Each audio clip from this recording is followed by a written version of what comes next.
네, 안녕하십니까. 이것이 계시록이다 두 번째 시간입니다. 예, 오늘은 요한계시록에 대한 해석에 대한 부분들을 함께 나눠볼까 합니다. 이것은 이제 요한계시록뿐만이 아니라 성경 전체에 대한 해석이라고도 볼 수가 있습니다. 자, 우리가 이제 계시록을 대할 때, 계시록을 해석할 때 크게 이제 두 가지의 의견들이 있습니다. 계시록이 쉽다고 얘기하시는 분들이 있고요. 또는 이제 계시록이 어렵다라고 얘기하시는 분들이 있는데, 자, 계시록이 쉽다고 얘기하시는 분들은 다음과 같은 이유 때문에 쉽다고 얘기를 합니다. 첫 번째는 어렵다는 선입견이 있지 실제는 쉽다. 상징을 사용해서 기록되었고 미래에 대한 예언이 있기 때문이라고 얘기를 하시는 분이 있고요. 또 다른 분은 자, 요한계시록은 얼마든지 읽어서 해석해내고 소화해낼 수 있는 책이다라고 얘기하고 있습니다. 그렇기 때문에 쉬운데 다만 전제가 해석하기에 대한 적절한 훈련을 쌓는다면 이런 전제가 있습니다. 조금 애매하죠. 그냥 읽기만 하면 다 이해하고 깨달을 수 있다 이렇게 얘기를 합니다. 또 이제 다른 분은 계시록은 어렵다는 편견이 있는데 절대 그렇지 않다. 이것은 사탄의 전략이다. 이렇게 얘기를 하고 있습니다. 자, 이분들의 말을 보면 다들 쉽다고 얘기를 하지만 과연 진짜 쉬운 것인가? 이분들의 그 주장처럼 그냥 읽기만 해도 다 이해가 될 수 있는가? 결코 그렇지는 않는 어렵다는 또 입장이 있습니다. 자, 왜 그러냐면 자, 성경 전체가 길게는 4천년, 뭐 짧게는 한 2천년 전에 히브리어, 우리하고 생선 히브리어나 헬라어로 기록이 되어 있고요. 또한 그 배경, 기록의 배경이 된 장소가 유대 땅이죠. 그래서 언어적, 시간적, 또 문화적, 지리적 어떤 간격들이 굉장히 크게 존재를 하고 있습니다. 그리고 이제 일반적으로 계시록은 상징으로 되어 있어서 우리 현대 이방인들이 해석하기에는 참 많이 부족합니다. 그래서 연구하고 공부해야 이해할 수 있는 책입니다. 성경 자체는 본질적으로 하나님의 감동으로 된 책이기 때문에 성령님의 절대적인 조명이 있어야 이해할 수 있습니다. 자, 그래서 두 가지가 있어야 됩니다. 하나는 성령님의 감동이 있어야 돼. 그래서 영적인 차원의 성령님의 조명이 있어야 되고요. 또 하나는 우리 인간적인 차원에서 언어적, 시간적, 지리적 배경들을 연구하고 공부해야지 이해할 수 있습니다. 그렇기 때문에 결코 계시록은 쉽다고 보기는 좀 아닌 것이 아닌가 하는 생각이 듭니다. 자, 또 계시록이 어려운 이유 중에 하나는 계시록의 해석이 백인백색입니다. 아마 이제 제가 알기로는 우리 시중에 나와 있는 기독교 서적들 중에 단일 주제로 아마 계시록 책이 가장 많이 나오지 않을까 하는 생각이 듭니다. 의외로 상당히 많은 책들이 나옵니다. 뭐 성령론이라든지 구원론이라든지 이런 책에 비하면은 뭐 한 달에 뭐 몇 권씩 나오는 그런 상황입니다. 자, 이렇게 계시록 해석이 백인백색인 이유는 성경을 보는 각자의 프레임이 있습니다. 나는 칼빈주의야. 이건 칼빈주의 시각에서 성경을 보는 프레임이 있고요. 알미니안주의는 알미니안주의의 프레임이 있습니다. 이제 계시록 자체만 보면 나는 무천년주의야. 나는 전천년주의야. 이런 프레임을 가지고 성경을 보기 때문에 각자의 보는 프레임이 다 다르기 때문에 그렇다는 것입니다. 또한 두 번째는 이제 해석의 기준이 다 다릅니다. 어떤 분들은 성경을 문자적으로 해석하시는 분이 있고, 어떤 분들은 상징적으로 해석하시는 분이 있고, 또 어떤 분들은 성경은 시간 순서대로 다 기록되어 있다. 사복음서가 시간 순서대로 기록되어 있다. 이렇게 얘기하시는 분이 있는가 반면에 아니다. 시간이 혼합되어 있다. 이렇게 보시는 분들이 있고요. 또 어떤 분들은 이제 구약을 가지고 신약을 해석해야 된다. 이렇게 주장하시는 분이 있는가 하면은 아니다. 신약을 가지고 구약을 봐야 된다. 이렇게 해석의 기준이 각자마다 다르기 때문에 그 결과물은 이 다른 거죠. 또 계시록의 독자가 누구이냐라는 관점이 다르기 때문에 그렇습니다. 자, 계시록은 초대교회를 위해서 쓰여진 책이다. 아니다. 현 시대, 지금 현재를 살아가는 우리들을 위해서 쓰여진 책이다. 아니다. 종말에 있을 독자들을 위해서 쓰여진 책이다. 이렇게 보기 때문에 각자의 보는 관점이 다 다르기 때문에 그렇습니다. 또 이제 계시록의 3대 핵심 주제, 일곱인, 일곱 나팔, 일곱 대접, 이 세 가지가 있는데 이 세 가지에 대한 성격과 시점을 다 다르게 해석을 합니다. 아, 그래서 이 인과 나팔과 대접을 어떻게 보느냐에 따라서 계시록의 해석이 천차만별로 갈리죠. 그래서 계시록의 해석이 백인, 백색인, 유백이 크게 네 가지 정도가 있다고 저는 이제 보고 있습니다. 자, 이러한 계시록들을 그렇다면 잘 해석하기 위한 나의 가이드를 한번 제시를 해보겠습니다. 첫째는 선 관찰 후 해석. 어쩌면 당연한 얘기죠. 잘 관찰을 하고 나면 상당 부분의 해석이 저절로 될 수 있다. 이렇게 볼 수 있습니다. 그래서 관찰을 잘 해야 된다. 뭐 어떤 다른 성경도 마찬가지죠. 잘 관찰을 하면 해석은 상당 부분 좀 쉽게 될 수 있다라고 볼 수 있고요. 자, 두 번째는 저자의 의도와 목적을 잘 파악을 해야 됩니다. 어떤 분들의 이제 성경 해석을 보면은 원 저자의 해석을 띄워놓는 성경들이 있어요. 바울서 신서를 해석하면서 아니야 이거는 바울이 이렇게 생각한 것이 아니고 이건 내 생각은 이래. 또 요한 쓴 책들을 또 보면서 아니야 요한이 이 부분은 잘못 생각한 거야. 나는 이렇게 생각해. 이렇게 해서 성경의 원 저자들보다 막 뛰어넘어서 이렇게 해석을 하는데 그거는 아니죠. 네, 그건 아니죠. 그래서 그 저자가 말하고자 하는 의도와 목적을 잘 파악을 해야 될 것입니다. 그러기 위해서는 무엇보다도 열린 마음, 유게네스라고 하는데요. 우리 사도행전 17장에 나오는 것처럼 열린 마음으로 성경을 봐야 됩니다. 그 열린 마음으로 본다는 것은 뭐냐면 내 생각과 성경이 충돌될 때 일단 내 생각을 좀 버리고 접어두고 성경을 먼저 좀 봐야 되는 그렇게 그런 마음으로 성경을 봐야 된다 이렇게 이제 보고 있습니다. 또한 우리는 성경에 완전 영감서를 인정해야 됩니다. 성경에 대한 영감설이 여러 종류가 있지만 저는 이제 성경에 완전 영감서를 믿고 있습니다. 성경이 때로는 이제 각본들의 해석이 좀 충돌이 됩니다. 구약도 보면은 열왕기하고 역대기하고 좀 해석이 다른 부분도 있고요. 이런 부분이 좀 안 맞는 부분이 있지만 그런 부분들조차도 우리는 다 하나님의 성령의 영감으로 성경이 기록되어 있다는 것을 먼저 인정하고 성경을 봐야 된다. 그래서 네 가지의 해석 가이드를 제시를 저는 하겠습니다. 또 우리가 이제 성경을 볼 때 특히 이 성경은 시간 순서로 작성되어 있지 않다는 것을 잘 유의를 둬야 됩니다. 그것이 어떤 성경이든 마찬가지입니다. 성경은 저자의 의도와 목적을 가지고 기록했죠. 그래서 우리가 예를 들어서 사복음서의 성전 정화 사건을 보면 사복음서의 성전 정화 사건의 위치가 다 다릅니다. 그것은 왜 그런가 하면 저자가 얘기하고자 하는 어떤 목적을 가지고 성경을 기록했기 때문에 그렇습니다.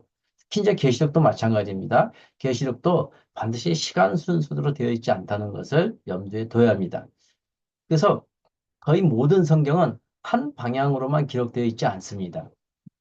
그래서 예언적 원근 통신법이라고 해서 우리 구약의 선지자들은 메시아가 단 한 번 오는 것으로 생각을 했어요. 그런데 신약으로 와서 보니 메시아가 두 번 오는 것으로 우리가 이제 분별이 되는 것처럼 이제 그렇게 우리가 좀 열린 마음으로 성경을 봐야 됩니다. 또 하나 중요한 것은 성경은 조직 신학 책이 아닙니다. 어떤 이론서도 아니고요. 그래서 어떤 한쪽의 의견을 지지하는 책이 성경은 아닙니다.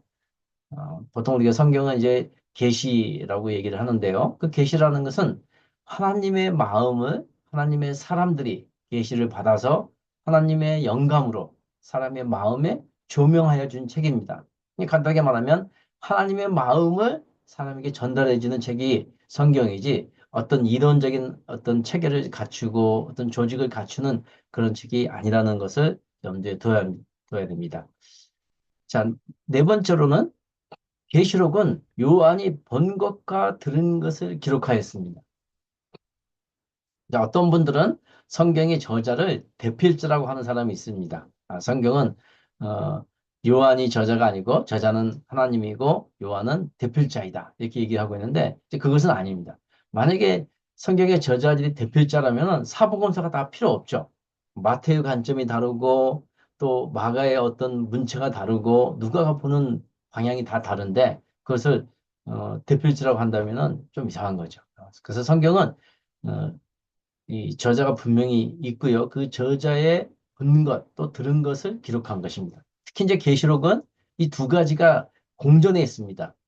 그래서 이것을 요한이 본 것과 들은 것을 기록하는데 사실 그것을 본 것을 문자적으로 기록하기는 쉽지 않습니다. 아, 그럼에도 불구하고 계시록은 굉장히 치밀하게 기록이 되어 있습니다.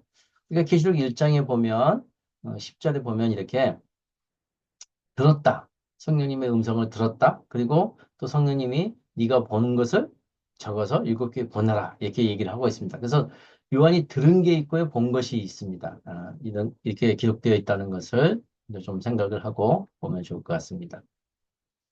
자, 또 우리가 이제 해석을 할 때 구약적인 유대인적인 성경 해석 방법이 있고요. 우리 신약 시대를 사는 우리 신약적인 해석 방법이 있는데 유대인들은 대부분 성경을 문자적으로 해석합니다. 안식일을 지키라 하면 문자적으로 안식일을 지키는 그렇게 성경을 해석하고 거기에서 어떤 영적이나 상징적인 의미를 도출해내는 것이죠. 그러나 우리가 신약 시대의 성경 해석 방법은 사실 이제 구약적인 해석 방법하고는 약간 정반대의 성격을 가지고 있습니다. 영적이나 상징적인 해석을 합니다. 물론 그것이 문자적으로 해석했을 때 그 기반에 바탕을 두고 거기에 충돌이 없어야 되는 그런 해석을 해야 됩니다. 대표적인 예가 우리가 이제 고린도전서에 보면 그 모세오경 신명기에 보면 밭가는 소에게 망을 씌우지 말라 이런 기록이 있습니다. 어, 구- 모세의 율법에 곡식을 밟아 떠는 소에게 망을 씌우지 말라 이렇게 이제 기록이 되어 있는데 자 이것을 우리가 구약의 유대인들은 이 말씀을 그대로 해석을 합니다. 그래서 실제 소에게 밭을 갈 때는 망을 씌우지는 않습니다. 그것이 하나님의 말씀을 바르게 해석하고 믿는 거라고 생각하고 있죠. 그러나 이 말씀을 바울은 어떻게 해석하고 있냐면요. 고린도전서 9장 10절을 보면 이렇게 얘기하고 있습니다. 오로지 우리들 위하여 말씀하심이 아니냐. 과연 우리들 위하여 기록된 것이니. 네, 이 위에 지금 구절의 말씀, 그 모세율법에 나온 말씀이 우리들 위해 기록한 것이라고 얘기를 하고 있습니다. 그러면서 밭가는 자는 소망을 가지고 갈며 곡식 떠는 자는 함께 얻을 소망을 가지고 떠는 것이다. 이렇게 얘기를 하고 있습니다. 그래서 이 말씀을 잘 보면 소가 이 바울을 비롯한 사역자를 서로 비유하고 있다. 그래서 그렇게 해석을 하고 있죠. 완전히 전혀 다른 해석을 하고 있습니다. 이제 이것이 이 신학적인 이 해석 방법입니다. 그래서 우리가 성경을 볼 때 우리는 신학적인 해석 방법으로 성경을 봐야 된다고 볼 수 있습니다. 자, 또 한 가지 우리가 이제 계시록을 볼 때 크게 수신자가 세 종류의 수신자가 있습니다. 첫 번째 수신자는 이제 원독자, 계시록을 처음 받아본 원독자가 있는데요. 이제 7교회 성도들이죠. 자, 그들에게는 계시록이 어떤 의미가 있냐면, 자, 로마에 지금 박해가 한참 심할 때, 도미티안 황제의 그 박해가 심할 때, 그런 로마의 핍박에 잘 견디고 이겨내면 너희들에게 승리의 올개간이 준비되어 있다. 라고 얘기해 주는 것이고요. 자, 두 번째는 현 독자가 있습니다. 자, 주님이 오실 때까지 믿음을 가지고 인내해라 라는 말씀을 우리 지금 현재 교회 시대 사는 우리들에게는 이러한 의미로 얘기를 하고 있습니다. 자, 세 번째는 이제 종말 독자가 있는데요. 이 종말 독자들에게는 자, 핍박은 길지 않고 정해져 있으니 마지막에 이제 적그리스도가 등장해서 이제 핍박을 할 텐데 그 핍박의 기간이 정해져 있다는 것입니다. 무한정 되어 있지 않기 때문에 배교하지 말고 끝까지 참고 견디라. 이렇게 세 종류의 사람들에게 계시록은 쓰여져 있습니다. 자, 이런 관점들을 가지고 계시록을 보면 좋겠습니다.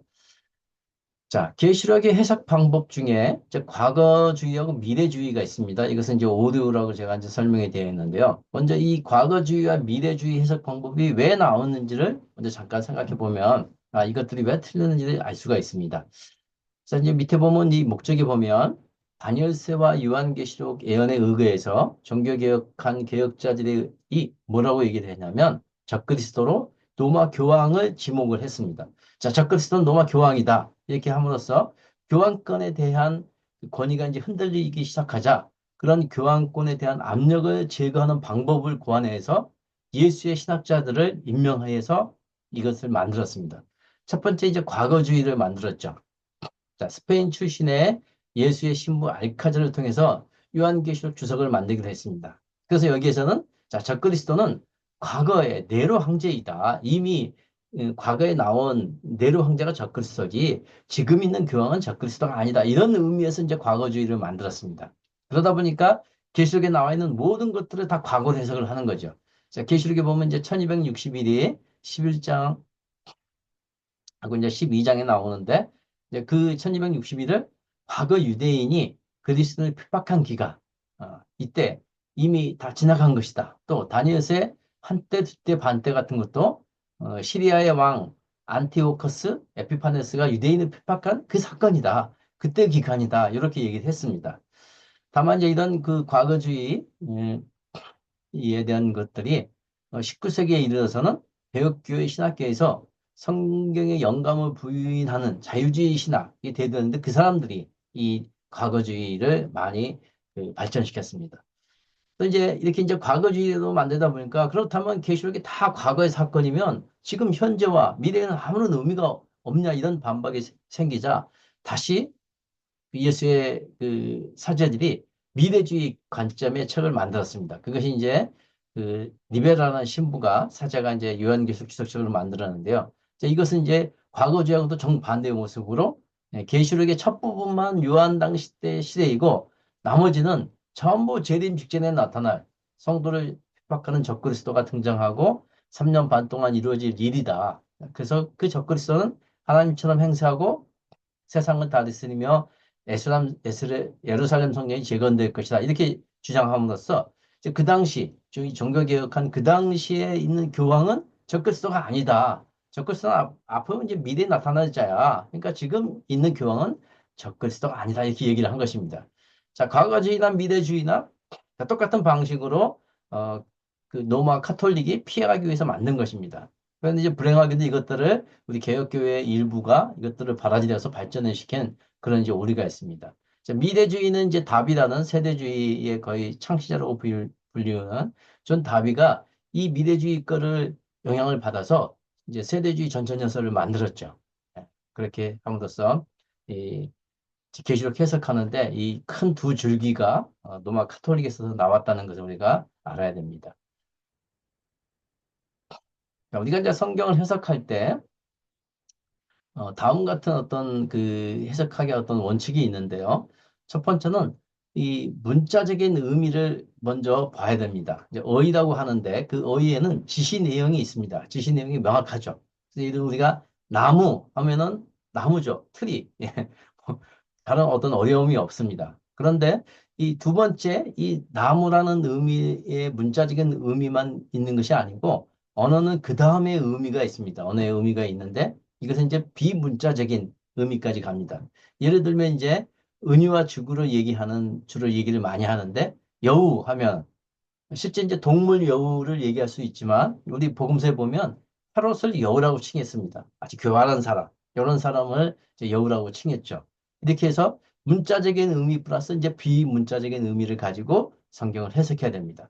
그런데 또 여기에 그치는 것이 아니고 이제 화자의 의미까지, 개인적인 의미까지 확대해서 봐야 됩니다. 화자가 어떤 의도를 가지고 그것을 쓰느냐라는 부분들을 봐야 됩니다. 그래서 이것은 이제 언어 외적인 의미를 가지고 있는 거죠. 예를 들면 이제 나사로가 죽었을 때 도마가 그 다른 이제 그 제자들에게 뭐라고 얘기를 했냐면 자, 예수님이 가신다고 하니까 자, 우리도 죽으러 가자라고 얘기를 한 것입니다. 도마가 이제 예수님의 말씀, 화자의 의도를 뭐 어떻게 이해했는지 모르겠지만 이제 그렇게 자기 개인적인 어떤 의미를 가지고 예수님의 말을 다시 해석해서 얘기를 한 거죠. 이것이 이제 화자의 의미라고 볼 수 있고요. 이제 마지막으로는 공동체적인 의미, 어떤 이제 문화적인 의미까지 확대 해석을 해야 됩니다. 그것이 이제 대표적인 예가 우리 이제 출애굽 때 나온 이스라엘 백성들을 다 계수를 했죠. 첫 번째 이제 계수할 때 60만 3,550명이라는 숫자가 나왔는데 이 숫자의 의미가 어떤 의미가 있는지 문화적인 의미를 가지고 있어야 됩니다. 자, 유대인들은 성인 남성을 카운트를 하면 어떤 의미를 가지고 있냐면 군인을 카운트하는구나. 전쟁에 나갈 만한 자들을 세는구나. 이렇게 금방 이해를 합니다. 그런데 이제 이러한 어떤 문화적인 의미가 없이 아니 왜 성인 남성만 카운트를 하지? 여자도 있을 거고 어린아이들도 있을 건데 왜 그 아이들은 다 뺀 거지? 이렇게 본다면은 성경을 해석하기가 어렵습니다. 그래서 성경을 우리가 해석할 때는 이렇게 크게 네 가지의 의미로 점점 확대하면서 그 성경을 해석하는 것이 필요합니다. 자, 이제 이런 의미에서 이제 우리가 계시록을 해석할 때, 성경을 해석할 때 크게 여섯 가지의 어떤 해석 원칙들을 가지고 성경을 보면 좋을 것 같아서 여섯 가지의 이제 원칙을 가져왔습니다. 자, 첫 번째가 이제 해석상의 일관성의 원칙입니다. 이것이 이제 제가 가장 저는 중요하다고 보는데요. 어떠한 단어의 의미를 해석할 때 항상 동일한 원칙을 가지고 동일하게 해석을 해야 됩니다. 뭐 예를 들면 이제 계시록에 보면 14만 4천 명이 나오는데요. 그 14만 4천 명이 7장에도 나오고 14장에도 나옵니다. 그렇다면 7장에 나오는 14만 4천 명과 14장에 나오는 14만 4천 명을 해석할 때 이 일관성의 원칙을 가지고 해석을 해야 됩니다. 이게 무슨 말인가 하면은 자, 7장에 나오는 14만 4천 명을 문자적으로 해석을 해서 이거는 이스라엘 12지파를 얘기하는 거야. 그러므로 14만 4천 명은 이스라엘 12지파에 있는 사람을 얘기해. 이렇게 해석을 했다면 14장에 나오는 14만 4천 명도 이스라엘 12지파로 해석을 해야 됩니다. 그것이 이제 문자적으로 해석하는 거죠. 만약에 또 그렇지 않다면 7장을 영적으로 해석을 했다면 14장도 영적으로 해석해야 됩니다. 근데 이제 많은 분들이 이런 부분에서 조금 이렇게 혼동되는 게 뭐냐면 7장은 문자적으로 해석을 해놓고 14장에 와서는 영적으로 또는 상징적으로 해석을 합니다. 왜냐하면 그 해석이 일관성이 없게 해석을 하는 거죠. 그렇게 해석하면 안 된다는 것입니다. 어, 그래서 이렇게 일관성의 원칙을 가지고 해석을 할 때 첫 번째 그 가장 중요한 것은 한 성경 내에서는 한 해석을 적용해야 됩니다. 그러니까 단권 성경, 예를 들면 마태복음은 마태복음에 나오는 어떠한 단어를 해석할 때는 그 단어를 해석한 그 해석이 그 다음에 나올 때에도 똑같은 의미로 해석을 일단은 해야 된다는 것입니다. 자, 그런데 그 의미가 그 동일 성경 내에서 해석이 되지 않을 때는 이제 동일 저자 성경까지 확대해서 봐야 됩니다. 또는 동일 유형 성경까지. 예를 들면 이제 바울 서신서에서 사용되는 의라는 단어가 다른 로마서에서 적용을 했다면 에베소서나 갈라서에서도 동일한 의미로 해석을 해야 된다는 것입니다. 또는 예를 들면 이제 동일 유형 성경, 뭐 복음서라든지 예언서라든지 이렇게 동일 성경에 대해서 어떻게 해석되어야 되는지를 먼저 봐야 됩니다. 자, 그렇게 해석을 하고 그 다음에 해석을 넓히려면 이제는 신약 성경 전체에서 이 단어가 어떤 의미로 쓰여졌는지를 봐야 됩니다. 만약에 이제 구약 본문이라면 구약 성경 전체에서 이 단어의 의미가 어떻게 해석되는지를 봐야 되겠죠. 자, 그리고 이제 마지막으로는 이제 전체적인 의미에서 신구약에서 이 의미가 어떤 의미로 해석되어졌는지를 해석하는 것이 중요합니다. 자, 이 원칙의 그 해석상의 우선순위를 가지고 해석을 해야 되죠. 그렇지 않고 성경 요한계시록의 어떤 단어의 의미가 요한계시록 내에 분명하게 언급이 되어 있는데 이제 구약에서 어떤 부분을 가지고 와서 그것을 해석을 하면은 이제 이런 부분에서 해석에 충돌이 생길 수밖에 없다. 저는 이제 이렇게 보고 있습니다. 자, 두 번째는 이제 객관성의 원칙입니다. 그러니까 성경을 해석할 때 이제 그 본문이 기록된 당시의 역사나 문화나 종교 그리고 언어적인 배경을 충분히 살펴봐서 저자의 의도를 파악해야 됩니다. 사실 신약의 저자들은 현재 우리를 염두에 두고 기록하지는 않았습니다. 2000년 뒤에 저 한국에 있는 성도들을 위해서 내가 이걸 기록해야지 이런 생각을 가지고 있지 않았다는 거죠. 그 당시에 그 독자들에게 이해할 수 있는 언어로 언급했기 때문에 그 당시에 그 단어들이 쓰여져 있는 어떤 배경들을 객관적으로 파악하는 것이 중요하다고 볼 수 있습니다. 또 이제 세 번째 언급은 첫 언급의 법칙입니다. 어떠한 단어가 가장 처음 어떤 의미로 쓰여졌는지를 파악하는 것입니다. 그러면 그 뒤따라오는 다른 단어들도, 그러니까 뒤따라오는 단어들도 그 의미에서 크게 벗어나지 않고 사용되는 것을 볼 수가 있습니다. 자, 네 번째는 이제 계시의 원칙이라고 해서 어떤 계시의 점진성을 가지고 봐야 됩니다. 앞서 잠깐 설명했지만은 구약의 예언서에서 나오는 예언들이 신약의 예언에 비하면은 상당히 좀 이렇게 그 좁은 어떤 해석들을 하고 있습니다. 대표적인 예가 이제 메시아에 대해서 구약에서는 단 한 번 등장하는 것으로 나와 있지만 이제 신약에 오면 두 번 초림과 재림으로 나눠진 것처럼 계시는 점점 발전하고 점점 이제 확대된다. 이제 이런 어떤 원칙을 가지고 봐야 됩니다. 그렇기 때문에 구약에 있는 것들을 가지고 신약을 해석하기는 사실 좀 무리가 있습니다. 오히려 신약을 가지고 구약을 해석해야지 그 해석들이 더 정확하게 될 수 있습니다. 자, 다섯 번째로는 이제 성경은 성경으로 해석해야 된다. 이제 아까 우리가 성경을 확대하면서 성경을 봐야 된다고 이제 제가 설명드린 것과 같은 것인데요. 그래서 어느 한 성경의 그 본문의 해석이 다른 해석과 충돌이 없는지를 살펴봐야 됩니다. 자, 계시록에도 부활이 나오고요. 이제 고린도전서 15장 같은 데도 부활이 나온다면 이 부활이 서로 같은 의미의 부활이기 때문에 서로의 해석에서 충돌이 생기지 않도록 성경을 봐야 된다는 것입니다. 이제 마지막으로는 이제 애언적 원근 통시법적 해석입니다. 이제 애언은 그 애언의 해석은 그 당시 독자들에게는 물론이지만 현 시대를 사는 우리에게도 적용되고 말세말 성도들에게도 적용된다는 것을 염두에 둬야 됩니다. 그래서 계시록 2장에 이제 일곱 교회 보면 이세벨이 나오는데요. 먼저는 이제 그 당시에 독자들이 이세벨은 누구인가라는 것을 밝히고 나서 그리고 그럼 이 시대의 이세벨이 누구인지라는 것들을 해석해야 됩니다. 이런 여섯 가지의 원칙을 가지고 계시록을 봐야 될 것으로 봅니다. 자, 우리가 이제 계시록만 볼 때 아주 독특한 특징이 있는데요. 이제 계시록은 예언서이다 보니까 상당히 많은 부분들이 난해한 부분이 많이 있습니다. 그런데 또 계시록은 그러한 난해한 부분들을 다른 성경에 비해서 자체적으로 해석해 되어진 부분들이 꽤 많이 있습니다. 우리가 잘 아시다시피 계시록 이제 1장 20절에 보면 일곱 개의 별들이 나옵니다. 이 일곱 개의 별들이 나오는데 그 별을 뭐라고 했냐면 일곱 교의 심부름꾼이다라고 해석을 해놨고요. 그리고 일곱 교의 금 등불 받침대는 교회들이다 이렇게 어, 해석을 해놨습니다.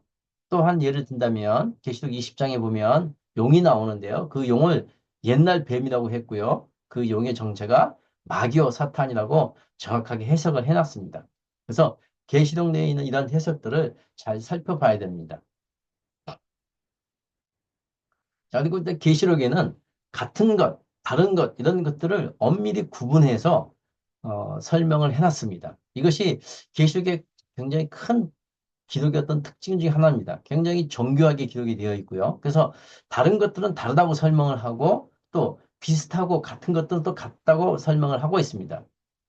이제 대표적인 예가 계시록 6장에 보면 이제 일곱 인을 떼면 그 말들이 나옵니다. 첫째 흰 말이 나오고 둘째 붉은 말이 나오는데요. 그 붉은 말을 설명할 때 사절이 이렇게 되어 있습니다. 그러자 다른 말이 나왔습니다라고 설명을 하고 그 말이 붉다고 설명을 하고 있습니다. 그렇다면 앞에 나오는 흰 말하고 그 다음에 나오는 말하고 분명히 뭔가 차이가 있다는 것이죠. 이런 것들의 단어들을 잘 유심히 봐야 되고요. 또 이제 9장에 보면 이제 황충이 우리가 이제 개혁성경에는 황충이로 나와 있는데요. 그 메뚜기의 그 모습을 설명하는데 이렇게 되어 있습니다. 메뚜기들의 모습은 전쟁을 위해 채비를 갖춘 말들과 닮았습니다. 라고 되어 있고요. 또 그것들 머리 위에는 금관 같은 것이 있고 그것들의 얼굴은 사람의 얼굴 같았습니다. 이렇게 얘기를 하고 있습니다. 자, 이렇게 같았다고 하는 얘기는 어떤 의미인가 했습니까? 비슷하다는 의미죠. 이꼬르가 아니라는 것입니다. 이런 단어들의 의미들을 계시록에서 아주 엄밀히 구분해서 기록되어 있다는 것을 우리가 알아야 합니다. 자, 그리고 세 번째 계시록의 특징은 반복 설명하고 있습니다. 왜 그러냐면 계시록은 시간 순서대로 되어 있는 것이 아니고 사건 중심으로 또 인물 중심으로 되어 있다 보니까 어, 어떤 사건들을 다른 관점에서 이렇게 설명하고 보여주는 것들이 많이 있습니다. 예를 들면 이 계시록 11장에 두 증인에 대한 얘기가 나오면서 그들이 예언하는 기간이 1260일 동안이라고 되어 있습니다. 그리고 또 12장에 가면 해를 옷 입은 여자 이야기가 나오는데 거기서 여자가 1260일 동안 돌봄을 받는다고 되어 있습니다. 그런데 이 1260일이 두 단어에 다른 어떤 수식이 전혀 없습니다. 그냥 1260일 동안, 1260일 동안 똑같은 단어로 되어 있습니다. 그렇다면 이 두 기간은 같은 것을 반복해서 설명하고 있다고 봐야 됩니다. 앞서 얘기한 것처럼 만약에 이 두 기간이 같은 기간임에도 불구하고 시점이 다르거나 다른 어떤 시대라면 분명히 여기에 다른 어떤 형용사나 수식어를 써서 이 두 개를 분리해서 설명했을 것입니다. 그러나 이 본문을 보면 그렇지 않고 그냥 1260일 동안이라고 설명되었습니다. 이런 부분들을 잘 살펴봐야 됩니다. 또 네 번째로 계시록은 상징과 실제가 섞여 있습니다. 그래서 계시록을 문자적으로 해석할 수도 없고 계시록을 상징적으로만 해석할 수 없습니다. 이 두 가지가 섞여 있는 것을 잘 분별해서 봐야 됩니다. 자, 예를 들면 이제 13장에 바다에서 등장하는 짐승이 있는데요. 그 짐승을 설명할 때 뿔이 10개, 머리가 7개, 그리고 그 뿔들 위에 10개의 왕관이 있다. 또 짐승의 모습을 보니까 표범을 닮았고, 발은 곰 같고, 입은 사자입 같고, 이렇게 쭉 설명을 하고 있습니다. 자, 이것은 누가 봐도, 아, 이것은 상징이다. 이렇게 쉽게 알 수 있죠. 그런데 2절 후반부에 보면 그 짐승에게 그 용이 자기의 능력과 자기의 임금 자리와 큰 지배 권한을 주었다. 라고 되어 있습니다. 자, 이것은 상징으로 보기는 좀 어렵죠. 용이 자기의 능력을 실질적으로 준 거죠. 그리고 자기의 임금 자리와 큰 지배 권한을 실질적으로 준 것입니다. 이렇게 한 어떤 사건 안에서도 상징과 실제가 막 섞여 있습니다. 그런데 이것들을 자세히 관찰하면, 아, 이것은 상징이고, 아, 이것은 실제이구나, 라는 것을 우리가 쉽게 알 수 있습니다. 그래서 이런 네 가지의 기록 특징이 되어 있다는 것을 계시록을 볼 때 잘 봐야 됩니다. 계시록은 예언서이기 때문에 그 다른 어떤 성경보다 훨씬 더 이런 부분에 아주 정밀하게, 아주 정교하게 기록이 되어 있는 특징을 가지고 있습니다. 자, 그리고 이제 우리가 이제 계시록의 어떤 해석 원칙으로 볼 때 크게 이제 10가지의 해석 원칙을 가지고 다른 어떤 계시록의 주석이나 해석을 볼 때 이 10가지의 해석 근거를 가지고 그것들이 쓰여졌는지를 한번 우리가 볼 필요가 있습니다. 자, 첫 번째는 하나님의 말씀과 예수 그리스도의 증거에 관심을 갖게 하는지, 그리고 성경을 더욱 읽게 하도록 그 해석이 되어야되는지를 봐야 됩니다. 자, 두 번째는 다른 성경과 일치를 하는지, 또 성경의 어떤 범위를 뛰어넘는 해석을 하고 있는지, 이런 부분도 살펴봐야 되고요. 자, 또 이제 계시록은 어떤 실제적인 부분과 상징적인 부분이 같이 막 뒤섞여 있는데, 그것을 해석할 때는 반드시 성경적인 어떤 근거를 가지고 하는지, 아니면은 어떤 주관적으로 해석을 하고 있는지를 봐야 되고요. 또 계시록에 있는 그 해석을 할 때 그 해석들이 현 시대와 또 말세말 끝날에 일어날 일들과 또 시대의 징조들을 잘 설명해야 됩니다. 어느 한쪽 부분만 설명이 되어지고 한쪽은 설명이 안 된다면 안 되겠죠. 다섯 번째는 악인들, 악한 자들에게는 반드시 심판을 하고 믿는 자에게는 보상을 한다는 이 두 가지의 큰 원칙을 벗어나면 안 됩니다. 그리고 그 다음에는 우리가 굉장히 뭐 우리가 다른 성경도 마찬가지로 이런 부분은 굉장히 중요하죠. 예수 그리스도 더욱 알게 하고 사랑하게 해야 되죠. 계시록을 다 읽었는데 주님에 대한 사랑이 불일듯 일어나지 않고 아유 이거 뭐 무섭고 두렵고 어렵다 이렇게 생각한다면 그 해석은 아닌 것이죠. 자, 일곱 번째 십자가 희생과 구속, 또 주님으로 말미암아 구원을 가르치는가라는 것들을 봐야 되고요. 자, 여덟 번째는 예수 그리스도의 다시 오심, 재림에 대비해서 의를 교육하고 거룩한 삶을 살도록 인도하고 있는가. 어, 현재 어떤 그 삶들을 부정하고 단지 미래에 오실 것만 어떤 대비한다면 그것은 문제가 있는 해석입니다. 그리고 이제 아홉 번째, 자기들의 우리의 죄를 깨닫게 하고 회개하고 그래서 겸손하고 순전하게 살 수 있도록 인도하는지 봐야 되고요. 자, 열 번째는 어떤 특정한 인물, 특정한 지역, 특정한 시간을 쫓도록 한다면 그 해석은 조금 문제가 있습니다. 이렇게 열 가지의 원칙을 가지고 계시록을 해석을 한다면 크게 어떤 그 해석의 어떤 오류에서 벗어나지 않을 거라고 볼 수 있습니다. 자, 이제 마지막으로요. 이 계시록 해석하는 이단들의 어떤 공통적인 특징이 있습니다. 자, 그 이단들은 본문과 문장 전체를 통한 해석이 아닌 어떤 한 단어에 집착해서 해석을 합니다.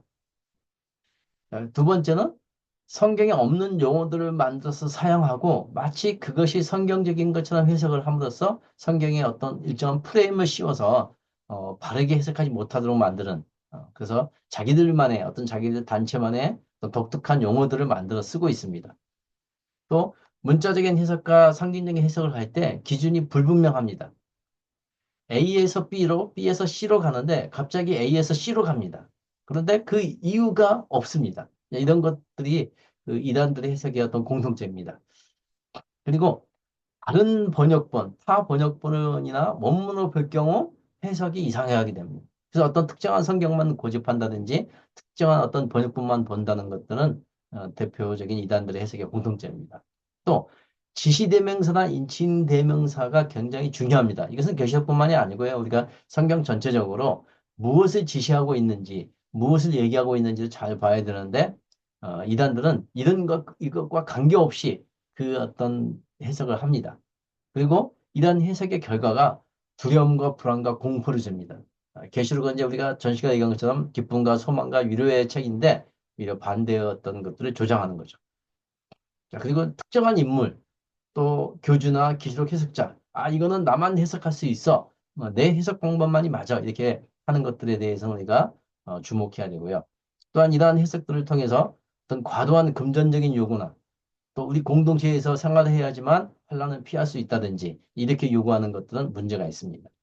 또한 현재의 삶과 생활과 교회를 부정하게 하는 해석들은 대단히 잘못된 해석들이죠. 그래서 대부분의 이단들은 이제 이런 것들을 얘기합니다.